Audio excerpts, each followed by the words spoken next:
Hei, kiva kun olet löytänyt nämä nettisivut. Se saattaa tarkoittaa, että sinua kiinnostaa hyvinvointisen edistäminen. Ehkäpä energia- ja aktiivisuustasojen boostaamiseksi, liikunnan lisäämiseksi, ruokailutottumusten tai vaikkapa omakehosuhteen muuttamiseksi. Tai ehkä seksuaalisuuden teemat on ajankohtaisia sun elämässäsi. Tai saatat myös tarvita juristin palveluita, esimerkiksi suostumukseen liittyvissä kysymyksissä tai vaikkapa testamentin tai avioehdon muodossa. Nämä kaikki on mun erikoisalaani ja mä oon sun käytettävissä.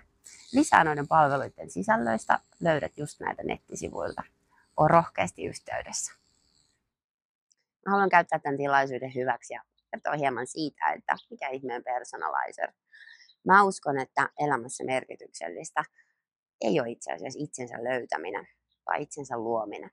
Ja tavoitteiden saavuttamisessa olennaista sen kuljetun matkan lisäksi on sun matkaseura.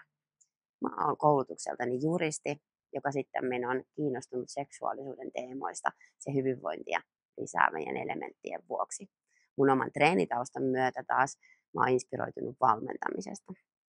Ja seksuaaliterapia-opintojen aikana oon perehtynyt traumainformoituun valmentamiseen. Tiesitkö, että meidän keho muistaa elämän vastaiskut ja erilaiset ikävät tilanteet? Ja niiden tunne-elämän epätasapainojen lisäksi ne aiheuttaa erilaisia jumeja ja jännitteitä meidän vartaloon. Ja näitä on mahdollista työstää kehollistetulla liikkeellä. Kehollistetussa liikkeessä sun mieli ja vartalo on yhteydessä toisiinsa turvallisesti ja toisiaan tukien. Monta kertaa myös meidän aikaisemmat kokemukset, esimerkiksi kouluaikojen liikuntatunneilta, saattaa oikeasti hidastaa sitä liikunnan ilon löytymistä. Usein meidän suhde meidän omaan kehoon ja vartaloon saattaa olla myös vaikea tai kivulias.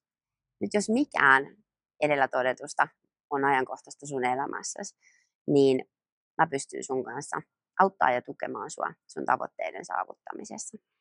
Ja tähän loppuun vielä kerrottakoon, että elämäntapamuutoksen tekeminen tai uusien tapojen oppiminen vie semmoisen 18-254